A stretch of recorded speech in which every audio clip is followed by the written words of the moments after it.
State of Play on First features Mark Eichmann, Dave Baylor of NKS Distributors, and Steve Martelli helps out from the Wilmington City Council. Hello, everybody. How you doing today? Well, our first question this week, whose job would you like the least? Listen carefully. I'm going to put each of you on the spot.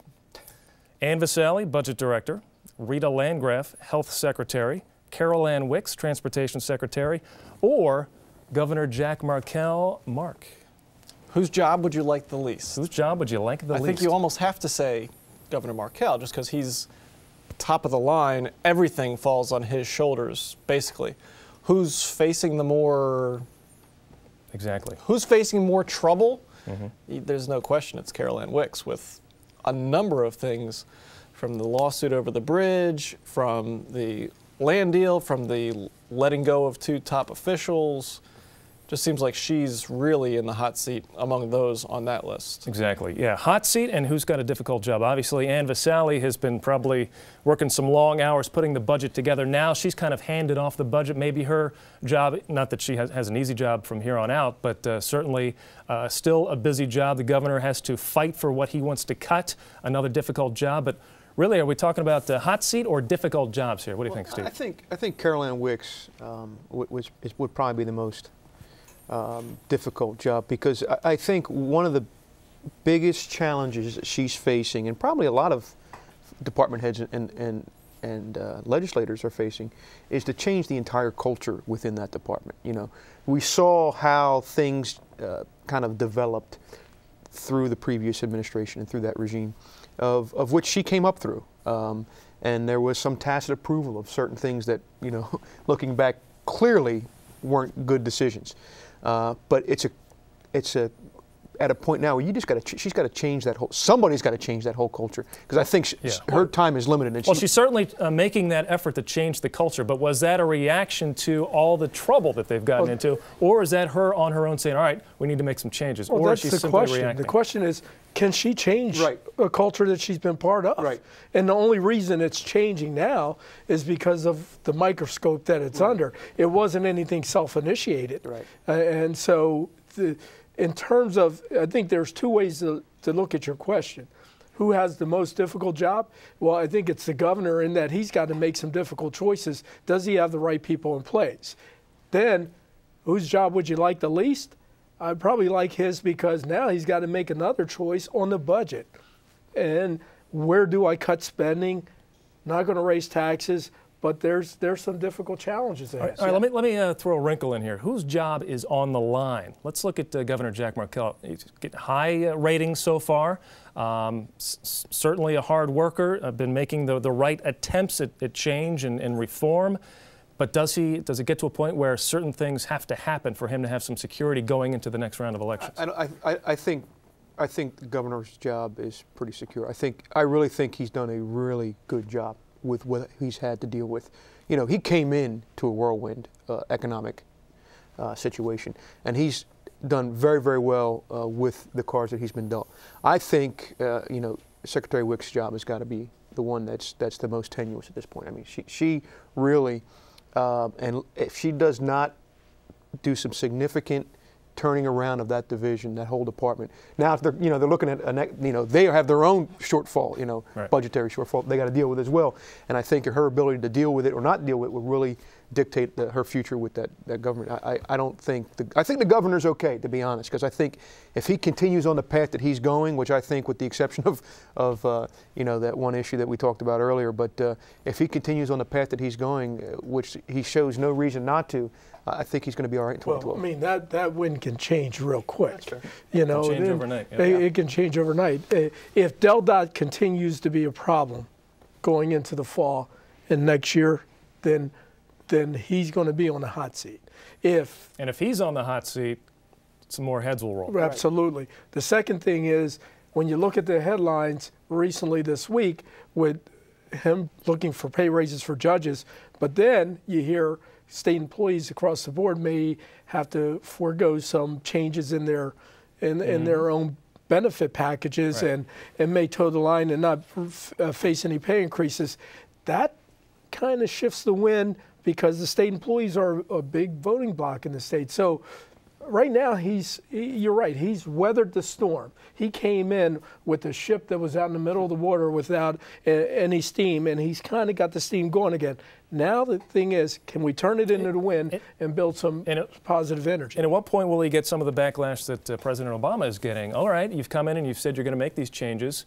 We're ready for these changes. But a lot of people are accusing Barack Obama of not getting enough people back to work, things like that. When will Governor Markell face those same tough questions? I don't know. You know, I think that the criticisms of the president have been very unfair.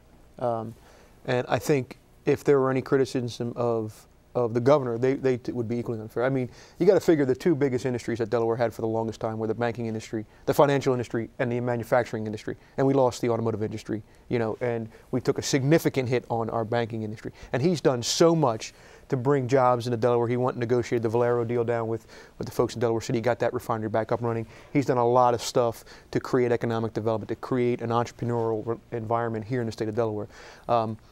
You know, he's done a lot to get jobs going. I think he could probably even run on that, you know, depending on how things look here for the future. But he's done a really good job, I think, of getting jobs. Well, and the timing of all that is going to be key for his next run for re-election, because a lot of those things, like the Valero plant, come on later this year, the end of this year, and Fisker moving in. You know, it's going to be really the right time for those things to be starting up and like kind of blooming from seeds he's planted. And that'll be very interesting to see if there's actual hundreds of jobs going into those facilities.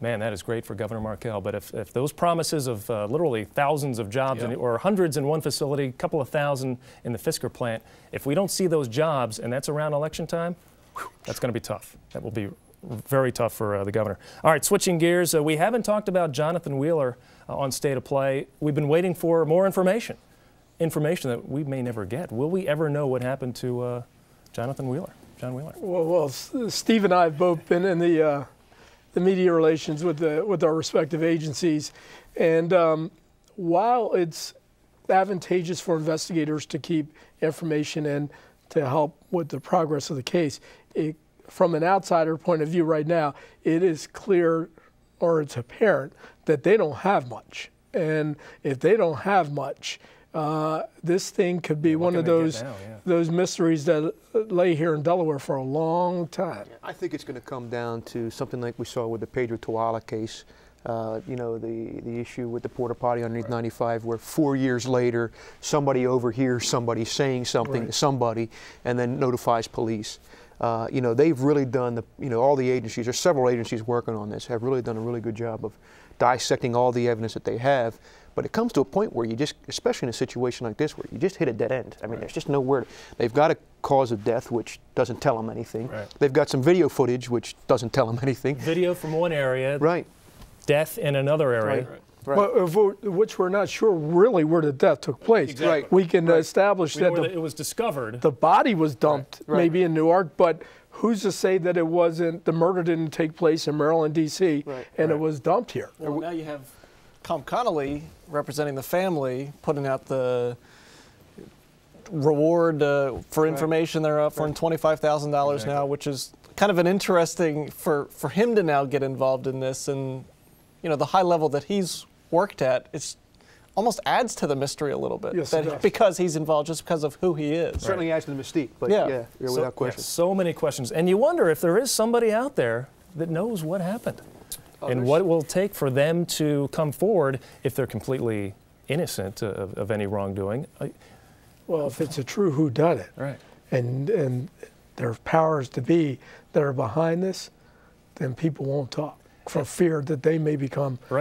And was there a conspiracy? I mean, at what level does this go? Or did he simply, like a lot of crimes, put himself in a bad position somewhere where he was just a random, well, I think it's going to be victim. It's going to come down to, I think it's going to come down to a combination of those things. You speak to a lot of people. His the way he was acting, his demeanor was suggestive of, you know, maybe someone coming off of medication for one purpose or another, or maybe suffered a stroke or some sort of brain trauma.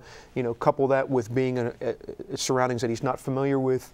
You know, well-to-do fellow who looks like he's got some money. Maybe now all of a sudden he's a pretty prime victim for a robbery or some sort of other nefarious deeds happening to him, and he ends up, or maybe he just crawled into a dumpster to stay warm because he didn't know where the heck he was and he was disoriented, and you know, there's all kinds of scenarios. Well, there's Steve's twist on it. Maybe he crawled into a dumpster. I've heard that. I've heard other people say that, though. That was my initial theory. I mean, maybe he just stumbled into the dumpster. If they ruled disoriented. it blunt force trauma, and you guys would know, can you do that to yourself? Can you do that by falling and then the medical examiner say he died of blunt force? Closing a dumpster lid and falling on top of your head.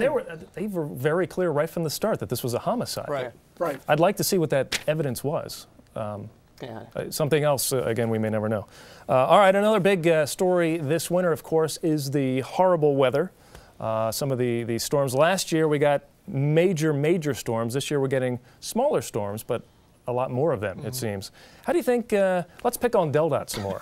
How's DelDOT doing plowing the roads here? You know, for an agency, I got to give it to the people behind the plows and all. It's tough work. It's to be out there in the roughest climate, trying to clear the roads. People don't realize how much those individuals go through, and they get very little sleep because they're trying to make the roads open up for us. And then you have a tragic accident that happened last week, and it really puts into perspective what they do. So I'm not going to pick on those people who are out there behind the wheels and who are getting the job done so we can get out. You won't hear me criticize those guys at all. Can we not pick on DelDOT? Can we look a little bit more locally here, right outside? No, I'll pick on somebody if you want to pick on somebody. That's why DelDOT's there. And talk about, you've talked to people in the city about the city snowplow budget, and you drove around over the last couple of days and the last couple of weeks. Some city roads have still been significantly rough. I think the snow removal plan in the city is the spring thaw. I think that's pretty much where they're looking at things. But one thing we do know, they're out of money. I mean, their budget is shot. And you know what, DelDOT is the same way. You know, I don't really have too many complaints about DelDOT because I don't leave the city very often, and I'm, you know, to Mark's point, we have a lot of issues facing us here in the city, and DelDOT has the same budgetary issues facing them. You know, we really got to rely upon the state with DART lines and other state roads coming in to assist us. There's still, to this day, there's still neighborhood streets that haven't been even looked at with a plow. You know, they haven't even driven by them. And I say, you know, let's pick on DelDOT, but for 2 years I've been making the commute from Dover to Wilmington. And even in these big storms, I have had no problem at all, other than last week's storm where I was driving during the storm. That was very interesting. But the whiteout, right? I got to get some of this this salt brine liquid. That seems to be the magic elixir. Well, I mean, you put that on the roads and the snow just I think part of the problem disappears. Bill, to be honest with you, is that, you know, we have this, I think we as a society have a pretty unreasonable expectation of what this government or any government is meant to do in these conditions. I mean, I think it's reasonable for us to expect our primary roads in and out of cities, in and out of Dover, you know, Route 1, 95, we have a reasonable expectation for those to be clear. I don't think that's an unreasonable expectation for our government and our tax dollars to go to. I don't necessarily think it's reasonable to think that every single street and every single, I mean, there's miles and miles of roads in this city. There's no way you could clear them all. All right, thank you, Mark, Steve, and Dave. Thanks for joining us.